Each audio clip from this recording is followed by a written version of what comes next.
देशभरात संक्रांतीचा सण हा वेगवेगळ्या पद्धतीनं साजरा केला जातो. वेगवेगळ्या प्रथा आणि परंपरा आहेत. यंदाच्या वर्षी संक्रांतीचा सण हा एक दिवस पुढे गेला आहे. यामागचं नेमकं कारण काय आणि संक्रांतीचं महत्त्व काय हे सगळं जाणून घेण्यासाठी आपण पंचांगकर्ते मोहन दाते सरांकडे आलेलो आहेत. सर, स्वागत आहे तुमचं एबीपी माझा. सूर्य प्रत्येक महिन्यामध्ये एका राशीतून दुसऱ्या राशीमध्ये जात असतो.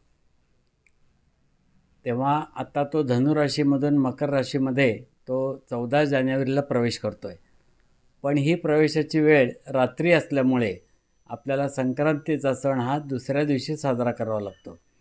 14 जानेवारीला जरी सूर्य हा मकर राशीत जात असला तरी 15 जानेवारीला यावर्षी आपल्याला संक्रांतीचा सण साजरा करायचा आहे. आणि त्यासाठी त्याची वेळ दिली आहे ती सूर्योदयापासून सूर्यास्तापर्यंत आपण आपल्या परंपरेप्रमाणे कधीही संक्रांतीचा सण साजरा करू शकतो. गेल्या वर्षी पण 15 जानेवारीला संक्रांत होती. त्याच्या आधी 2 वर्ष ती 14 जानेवारीला होती. आता पुढल्या वर्षी पुन्हा ती 14 जानेवारीला येणार आहे.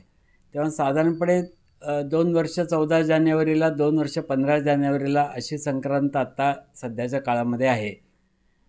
त्याच्यामध्ये बदल होत असतो. काही साधारणपणे 72 वर्षांनी एक दिवस ती पुढे जात असते.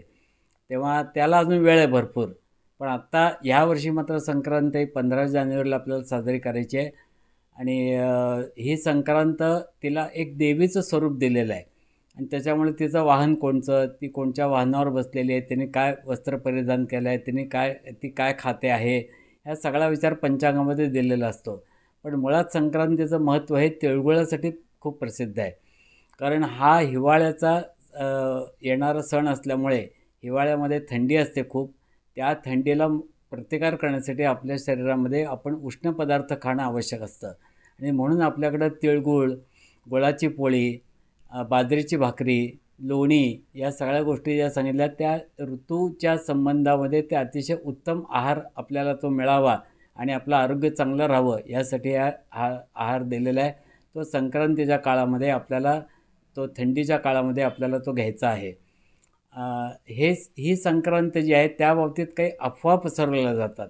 ही संक्रांत वाईट आहे, मुलांना वाईट आहे, जावयाला वाईट आहे किंवा सुनेला वाईट आहे, अशा प्रकारच्या कोणत्याही अफवेवर आपण विश्वास ठेवू नये.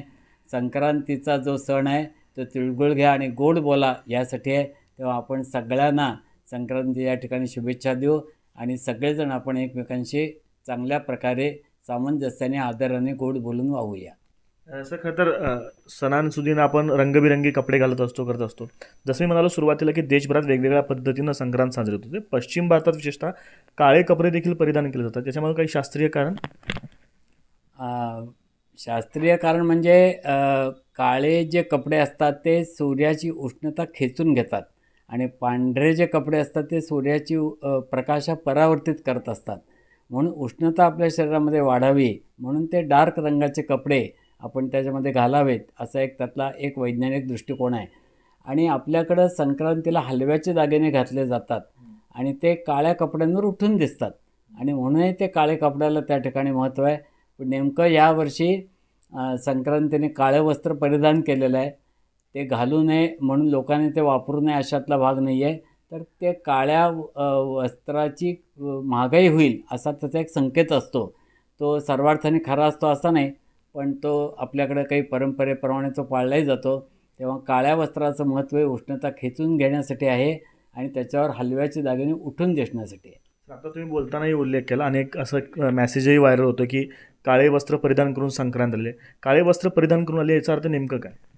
मी आत्ता सांगितलं की ती ज्या वस्तू ती संक्रांतीच्या आपण दिलेल्या असतात यावर्षी काळे वस्त्र आहे तर काळं वस्त्र हे महाग होईल असा एक संकेत आहे त्या ठिकाणी. किंवा त्याने हळदीचा टिळा लावलेला आहे तर हळद ही महाग होईल असा तो संकेत आहे. तेव्हा सगळीकडेच तसं घडतं असं नाही, पण तो आपल्याकडं परंपरेनुसार आपण ते देत आलो आहोत. काही ठिकाणी त्याची प्रचिती येतही असेल, पण ती ज्या वस्तू धारण करते त्या वस्तू महाग होतात असं एक प्रकारचा संकेत आहे. हे होते मोहन दाते सर आणि संक्रांतीच्या बाबतीत ज्या काही अफवा आहेत, ज्या काही शास्त्रीय गोष्टी आहेत त्या आपल्याला त्यांनी समजावून सांगितलेल्या आहेत. कॅमेरा पर्सन अय्यूब कागदीसह आफताब शेख, एबीपी माझा, सोलापूर. एबीपी माझा, उघडा डोळे बघा नीट.